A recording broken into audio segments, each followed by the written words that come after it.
नमस्कार साथियों, स्वागत है आपका YouTube चैनल स्मार्ट पीसीएस में। और आज हम लोग पढ़ेंगे भारत छोड़ो आंदोलन। यह एक बहुत इंपॉर्टेंट टॉपिक है और इससे प्रत्येक एग्जाम में एक दो क्वेश्चन देखने को ही मिलेंगे। अगर हम लोग इसको अच्छे से पढ़ ले तो दो क्वेश्चन हम लोग जरूर सही कर सकते हैं और अपना स्कोर हाई कर सकते हैं। आइए हम लोग आज इसी चैप्टर को पढ़ेंगे। तो देखते हैं कि जब क्रिप्स मिशन 1942 में आता है और इस समय सेकेंड वर्ल्ड वॉर चल रहा था, ठीक है। और जब क्रिप्स मिशन आता है तो उस समय देखते हैं कि कांग्रेस इनके पक्ष में कुछ बात ही नहीं था, तो ये असफल हो जाता है, ठीक है। उसके बाद कांग्रेसियन का जो भी था, कांग्रेसी नेता, उन लोग का मतलब सब टूट जाता है और ये लोग भी आंदोलन करने की बात करने लगते हैं। तो उसी समय देखते हैं कि कांग्रेस का अधिवेशन होता है वर्धा में 14 जुलाई 1942 को।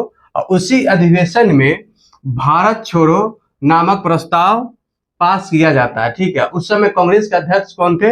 अब मौलाना अबुल कलाम आजाद। और ये सबसे लंबे समय तक कांग्रेस के अध्यक्ष रहे थे, 1940 से लेकर 1945 तक, ठीक है। इसे जरूर ध्यान रखिएगा, मौलाना अबुल कलाम आजाद सबसे लंबे समय तक कांग्रेस के अध्यक्ष रहे। और इसके समय में ही हुआ ये कि भारत छोड़ो आंदोलन का प्रस्ताव पास किया गया था, ठीक है। और सबसे पहले हम देख लेते हैं कि भारत छोड़ो आंदोलन का मतलब कारण क्या हो सकता है। तो तात्कालिक कारण क्या था? क्रिप्स मिशन की असफलता। मतलब तात्कालिक कारण में हम देख सकते हैं क्रिप्स मिशन की असफलता, यह पहला हम मान सकते हैं। और अन्य कारण में ये सभी आ सकते हैं, जैसे द्वितीय विश्व युद्ध से आर्थिक मतलब क्या हुआ था, आर्थिक कारण भी था। जैसे कि द्वितीय विश्व युद्ध के कारण भारत में सामानों का रेट बढ़ रहा था, करों का बोझ भारत के ऊपर बढ़ रहा था, क्योंकि ब्रिटेन में जितने भी सैन्य खर्च थे भारत से ही जाते थे। इस कारण देख रहे थे, आर्थिक कारण भी था और मतलब करों की शुल्क बढ़ रहा था भारत में, महंगाई बढ़ रहा था, भुखमरी बढ़ रहा था, ये सभी बढ़ रहा था। और एक था अटलांटिक चार्टर प्रस्ताव पर दोहरी नीति। ये क्या था कि अटलांटिक प्रस्ताव जो था यह अमेरिका ब्रिटेन के द्वारा बनाया गया था।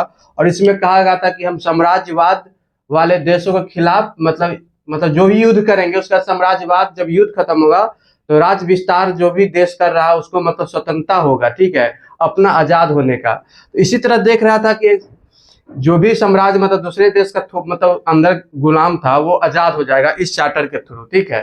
तो ब्रिटेन के अंदर में तो भारत था।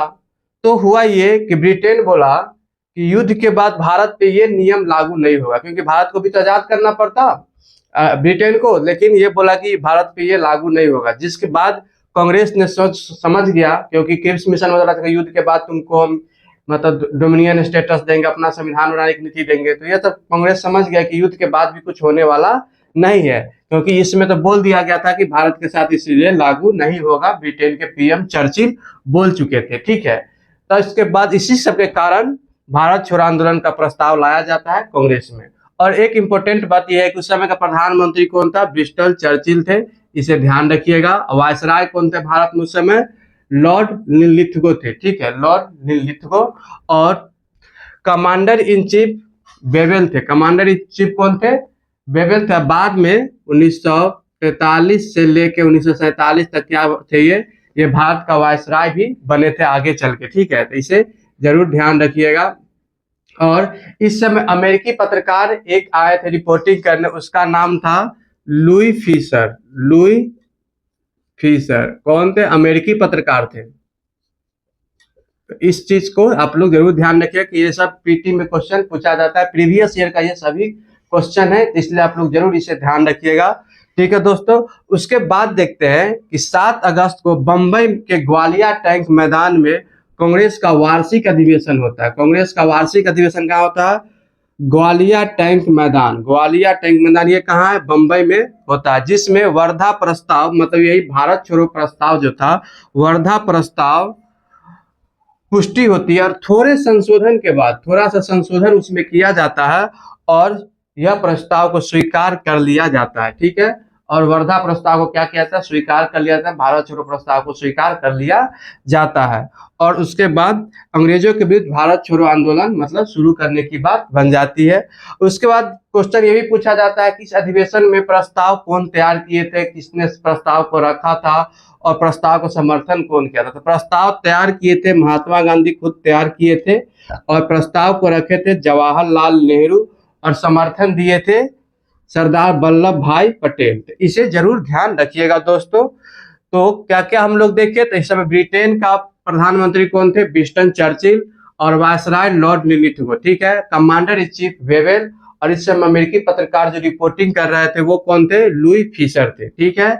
और कारण क्या था इसका? तो तत्कालिक कारण में क्रिप्स मिशन की असफलता था। और ऐसे कारण देखा जाए, अन्य कारण में तो हो जाएगा आर्थिक कारण था, जिससे भारत में महंगाई बढ़ रही थी, भुखमरी बढ़ रही थी और करों का मतलब बोझ बढ़ रहा था, ठीक है। और अटलांटिक चार्टर का भी दोहरी नीति भी था, ये भी था, ठीक है।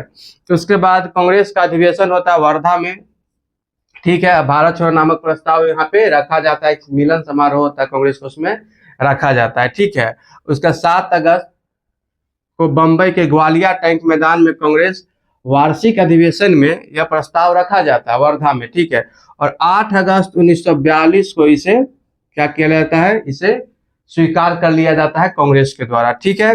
उसके बाद इसी दिन 8 अगस्त को गांधी जी 70 मिनट का भाषण देते हैं, जिसे हम लोग अब देखते हैं। और प्रस्ताव तैयार किए थे गांधी जी, प्रस्ताव रखे थे जवाहरलाल नेहरू और समर्थन दिए थे सरदार वल्लभ भाई पटेल। गांधी जी ने अपना 70 मिनट का भाषण दिया 8 अगस्त 1942 को ग्वालियर टैंक मैदान में।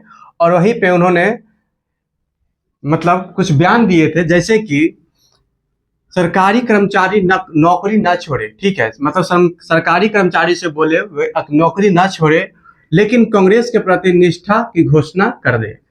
नौकरी छोड़ने की बात इसलिए नहीं की, जैसे सबने भाग्य आंदोलन, असहयोग आंदोलन के समय नौकरी छोड़ने की बात किए थे, तो उसके बाद आंदोलन के बाद क्या होता था कि वो लोग बेरोजगार हो जाते थे, ठीक है। और जिससे क्रांतिकारी रुख की तरफ मुड़ जाते थे, ठीक है। इसलिए बोले थे कि नौकरी न छोड़े, लेकिन कांग्रेस के प्रति अपना निष्ठा की घोषणा कर दे, ठीक है। और दूसरी बात क्या बोले थे कि सैनिक अपने देशवासियों पर गोली चलाने से मना कर दे। मतलब सैनिकों को, मतलब ब्रिटिश का जो सैनिक था वो तो भारतीय ही थे, तो मतलब बोले थे कि सैनिकों से कि भारतीयों पे गोली न चलाए, मतलब अपने देशवासियों पे गोली न चलाए, ये बात किया गया था, ठीक है। और बोले थे छात्र तभी पढ़ाई छोड़े जब आजादी प्राप्त हो जाने तक अपने इस निर्णय पर दृढ़ रह सके। मतलब आजादी जब तक प्राप्त न हो जाए तब तक इस दृढ़ निर्णय पे अपना कायम रहे छात्र, इस बात किए थे कौन? गांधी जी किए थे।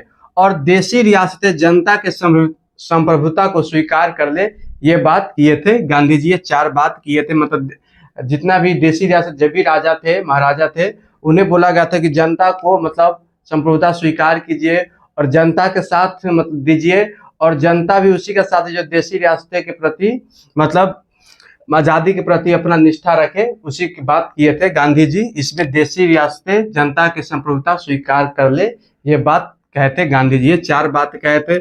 और बोले थे गांधी जी संपूर्ण आजादी से कम किसी भी चीज से संतुष्ट होने वाला नहीं है। मतलब संपूर्ण आजादी से नीचे कुछ भी हम लोग स्वीकार नहीं करेंगे। अगर वो प्रलोभन दे कि जैसे नमक टैक्स, शराबखोरी आदि को खत्म करने के प्रस्ताव अंग्रेजी सरकार दे, लेकिन किंतु हमारे शब्द होंगे आजादी से कम कुछ भी नहीं है। ये बात गांधी जी ने कहे थे कि अंग्रेज अगर आपको हो सकता है कि आंदोलन के प्रति हम लोग करें तो बोलेगा कि नमक टैक्स कम कर देंगे, शराबखोरी कर देंगे, और भी कुछ टैक्स था वो खत्म कर देंगे, लेकिन गांधी जी बोले आजादी से कम कुछ भी नहीं, ये हमारे शब्द होंगे, ठीक है। और इसी आंदोलन में और इसी भाषण में गांधी जी बोले थे करो या मरो का नारा दिए थे, यानी कि मंत्र भी कह सकते हैं, करो या मरो का मंत्र भी दिए थे। ये एग्जाम में पूछा जाता है दोस्तों, तो इसे ध्यान रखिएगा। उसके बाद पट्टाभी सीतारमैया ने, जब ये गांधी जी भाषण दे रहे थे तो पट्टाभी सीतारमैया बोली थी कि गांधी जी ऐसे बोल रहे थे जैसे उनके ऊपर पैगंबर की शक्ति आ गया हो, पैगंबर की शक्ति आ गया होगा। ये कौन बोले थे? पट्टाभी सीतारमैया। किसके बारे में बोले थे? गांधी जी के बारे में बोले थे। तो इसे याद रखिएगा इस कथन को दोस्तों, क्योंकि ये पूछा जाता है, प्रीवियस ईयर में एक बार पूछा गया था, ठीक है। उसके बाद देखते हैं कि इस आंदोलन का समर्थन कौन दिए थे, समर्थन कौन है। इस आंदोलन का समर्थन नहीं दिए थे Muslim League, Unionist Party of India और हिंदू महासभा और कम्युनिस्ट पार्टी ऑफ इंडिया और यूनियनिस्ट पार्टी था पंजाब का, वो सब इस आंदोलन का मतलब समर्थन नहीं दिए थे, ठीक है। और जब ये आंदोलन चलाएगा तो अंग्रेज भी कुछ करेंगे, तो अंग्रेज चलाते ऑपरेशन 0 आवर, ठीक है। तो उसे हम लोग अब देखते हैं।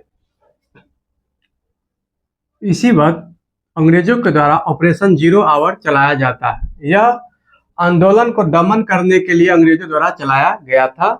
ठीक है, इसे ध्यान रखिएगा। ऑपरेशन जीरो आवर मतलब भारत छोड़ो आंदोलन को दमन करने के लिए ही चलाया गया था। उसका 9 अगस्त 1942 को भारत छोड़ो आंदोलन शुरू होता है।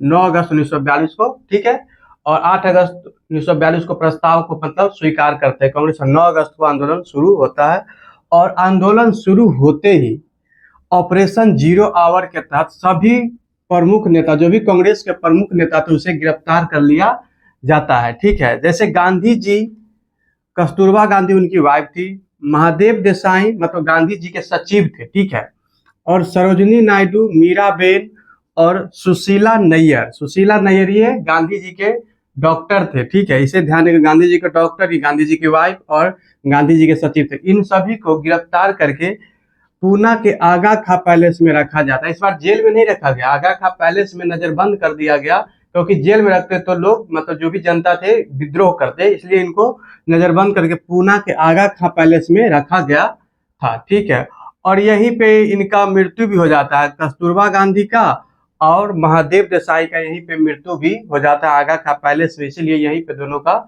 आसपास में ही वहां पे क्या बोलते समाधि स्थल भी बना हुआ है। ठीक है, उसके बाद कांग्रेस कार्य समिति के सदस्यों जैसे जवाहरलाल नेहरू, अबुल कलाम आजाद और गोविंद बल्लभ पंत और प्रफुल्ल चंद्र घोष, इन सबको मतलब गिरफ्तार करके कहाँ रखा? अहमदनगर किले, अहमदनगर दुर्ग में रखा गया। ठीक है, अहमदनगर किले या दुर्ग जो कहिए, वहीं रखा गया था इनको, वहीं पे इसे नजरबंद कर दिया गया था।